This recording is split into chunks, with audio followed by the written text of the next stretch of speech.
Good morning everyone. So, kape na tayo. It's 7:30 in the morning. So, kape muna ako.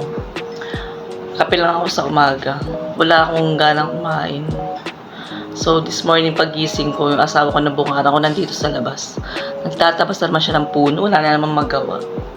Nandito sa may gilid. Tinatabas niya yung puno dito malapit sa may gate. Di na siguro siya inaantok kaya yun na lang ang pinagdiskitahan niya. Nagtabas na naman ng puno. So, yun yung asawa niya. Ayan siya. Wala na naman siyang nagawa. Di na siya bumalik ng tulog. Nagtabas na naman.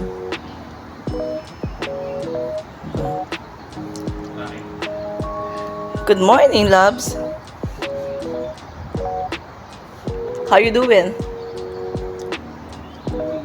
You're doing?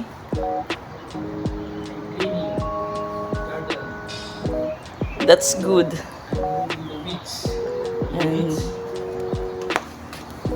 that as si kung boss ng bintana din na nanay kasi wala si nanay tatay ngayon may pinuntahan. Ha? So bukas ng bintana nakaalis na sila. 5:30 siya nagising. Pagising mo 5:30 gising na rin si nanay. Paglabas ko nagbubukas siya ng bintana. Aga nagising. Tapos tumabas nagkita kami. Ayan. Malinsin niya.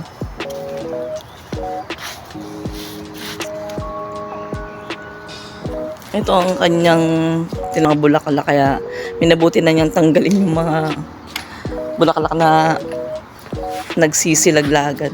Ayan siya. So ako naman tapusin ko lang yung kape ko din. Papasok na ako sa bahay para makagawa na tayo. At yun nga tapos na ako magkape. So papasok na tayo doon sa bahay. At tatalin ko na rin itong labahan ko. So, wala na akong lalaban bukas. Ngayon na lang ako maglalaba. Today is Wednesday, kaya nag-blower niya asawa ko. So, tapos na siya sa part na to. Doon galing sa may pintuan. Papunta dito, tapos na siya. Papunta na siya doon sa likod. At kung napansin niyo, wala yung itim na sasakyan. Yan ang ginamit nila tatay ngayon. Ang Lexus na sasakyan. So, kaya wala siya dyan sa parking niya. So, pasok na tayo guys kasi maglalaba ako.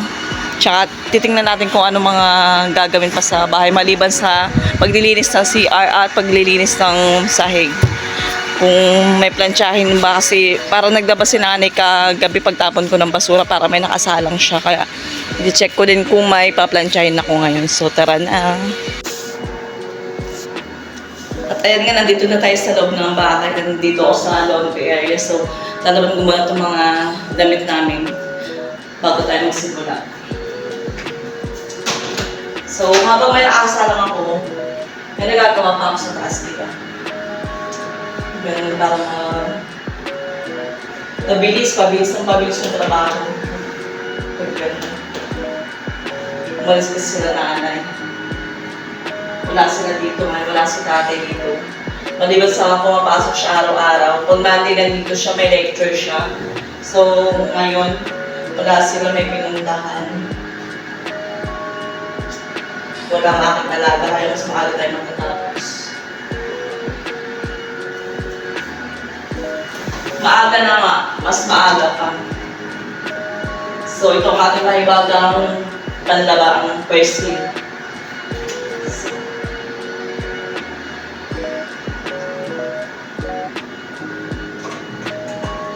Diba?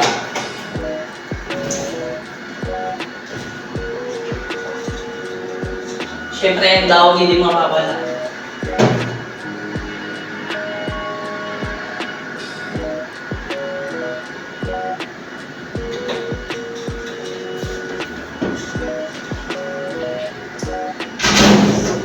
Start. So, tayo na. Tapos na ako magsalang.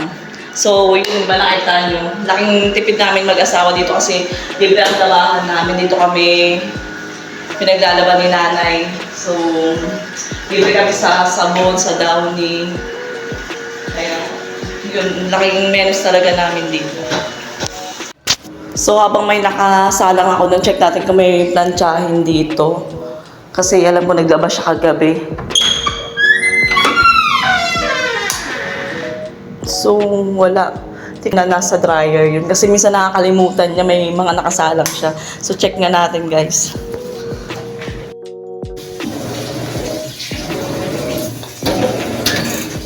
So, wala din.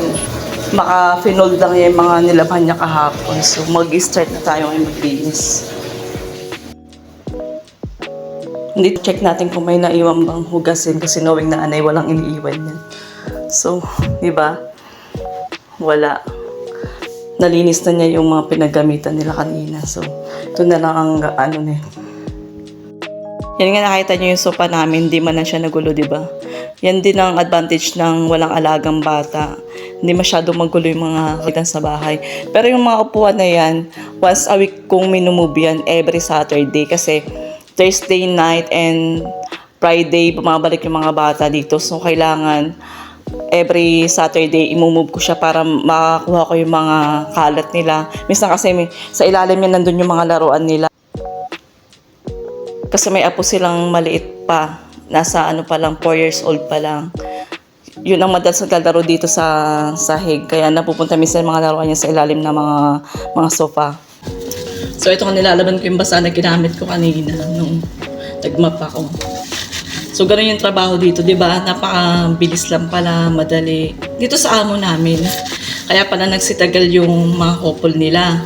Umabot ng 20 years, 10 years, 12 years. Kasi magaan lang yung trabaho. Pero alam niyo nung na-interview kami ng amo namin lalaki, hindi ako naniniwala sa kanya na ganito lang gaan yung trabaho. Sabi niya nun, huwag kayong mag-alala pag dumating kayo dito, makikita ninyo na hindi ganun ka bigat ang trabaho ninyo, sabi niya. Pero tinanong ko sa amo ko kung Araba pa siya, sabi niya British daw. Kaya gumanon sa tenga ko, sabi ko British parang maganda maging amo. Unlike sa dati kong amo na babae, Diyos ko, ang bait-bait niya sa WhatsApp. Pagdating ko, napaka-demonyita pala. 2 araw pa lang ako, nakita ko na yung ugali. Diyos ko. Kaya sobrang pasalamat ako na ganito yung madam ko ngayon, si nanay. Napakabait niya. Kaya pala nagsitagal yung mga ng 20 years, 12 years, 10 years. Yung sinundan nga namin, 10 years sila dito, mga Indonesian. Kaya sabi ni tatay, gusto niya, i-keep niya kami ng 10 years or more than 10 years, sabi niya ganun. Kung pwede nga lang daw gawin na 10 years yung ikama, ginawa na niya, kaso hanggang 2 years nga lang daw ang pinakamatagal. Kaya sabi niya, i-renew na lang daw namin. So, ganun kabait yung mga amo namin. Kaya sa pag-abroad, takdihan lang. Kaya swerte kami sa napuntahan namin.